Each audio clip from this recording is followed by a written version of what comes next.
नमस्कार। उत्कलीर आउ एक प्रस्तुति आपण हृदय स्वागत करुच्ची। पद्मश्री कवि हलधर नागंक कविता पंक्ति जीछु बेल के आसी भाई बंधु हेमा नुआ खाई भेट संसार डोर थी बंधा होई थीमा गाँ जाकर हेई मेट। पवित्र नुआखाई अवसर रे माँ समलेश्वरी, माँ पाटणेश्वरी, माँ माणिकेश्वरी समस्त उत्कली मानू पणत कानी घंट गोड़े रखी था। समस्त को आशीर्वाद करंतु एति कामना करुच्ची। समस्त को नुआखाई पर्वर जुहार शुभेच्छा और अभिनंदन जनाऊँगी। बंधुगण, ओडिशा रे 12 मास 13 पर्व पालित होता है। प्रत्येक पर्व पालन तिथि बार और नक्षत्र निर्दिष्टता थाए, किंतु नुआखाई क्षेत्र रे यह प्रযোज्य नथिला। पूर्वे राजा जमीदार गौंतिया बा गाँ मुखिया माने पर्व पालन दिन स्थिर करी लोक माननकु जणाउथिले।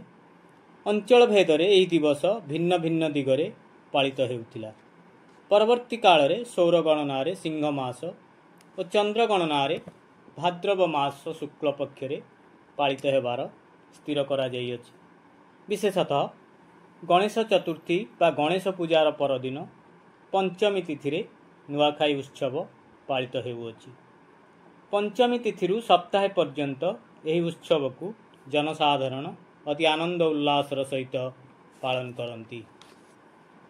बंधुगण, अन्नर महत्व अनिर्वचनीय। कहुଯାଇଛି कर्मरु यज्ञ, यज्ञरु वृष्टि, वृष्टिरु अन्नर उत्पत्ति और अन्नरु जीव सृष्टि। व्यक्ति जीवनर अभिवृद्धि और सामाजिक जीवनर विकास क्षेत्र रे अन्न प्रयोजन। आमर प्राचीन पुराण शास्त्र रे अन्नर महिमा खूब सुंदर भाव रे वर्णना करा जायछि।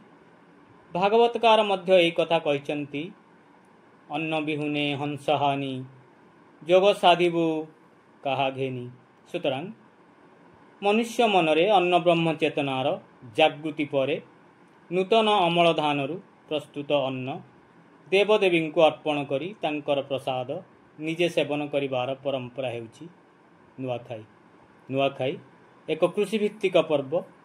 ओडिशार सर्वत्र नुआखिया बा नवान्न भक्षण पालित हेउथिले मध्य ओडिशार पश्चिमांचल रे यह जाकजमकरे सामूहिक भाव रे पालित हुए। तेणु नुआखाई हेउछि एक मिलनर पर्व।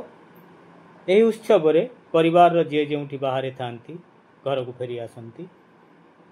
घरे नुआ धान प्रस्तुत अन्न पायस विभिन्न पिठा ग्रामर देवदेवी को समर्पण करे परे ज्येष्ठ व्यक्ति सह कनिष्ठ माने प्रसाद सेवन करती और परे आरंभ हुए ज्येष्ठ माननकु जुहार। यह हेउछि ज्येष्ठ माननकु प्रणाम करी आशीर्वाद नेबार उद्देश्य। यहाकु नुआखाई जुहार कहा जाए। वास्तव में नुआखाई एक महान सामाजिक परंपरार प्रतीक। सामाजिक जनजीवन को सुस्थ तथा सुदृढ़ करने निमंते यही पर्व पालनर पृष्ठभूमि रे केतेक निर्दिष्ट लक्ष्य रही। यह एक संहतिर पर्व।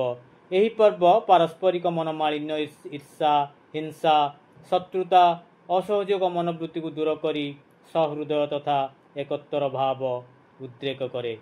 ज्येष्ठ कनिष्ठ मध्यरे स्नेह सदिच्छा भक्ति अनुरक्तिर विनिमय नुआखाई पालन द्वारा संभवपर होता है। गाँ माटी प्रति ममत्व बोध यही पर्व शिखाई थाए। नुआखाई रे प्रत्येक प्रतिवेशी बंधु आत्मीय सज्जन सहित साक्षात करी परस्पर प्रति आपनार स्नेह श्रद्धा और सौहार्द्य विनिमय करती। यह हेउछि नुआखाई भेटघाट।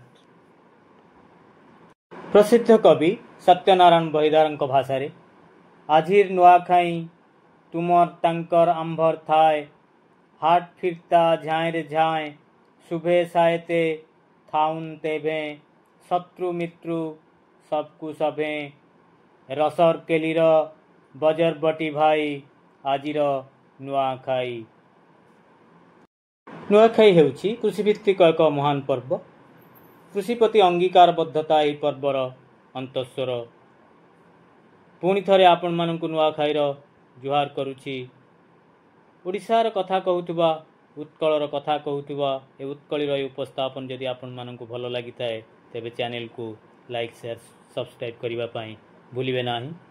पुणी थरे माँ समलेश्वरी माँ माणिकेश्वरी माँ पाटणेश्वरी आशीर्वाद समस्ते भलरे थांतु। समस्ते नुआखाई पर्व को आनंद उल्लास सहित पालन करंतु एतिकी कामना करुछि। धन्यवाद। वंदे उत्कल जननी। जय माँ समलेश्वरी, जय माँ माणिकेश्वरी, जय माँ पाटणेश्वरी।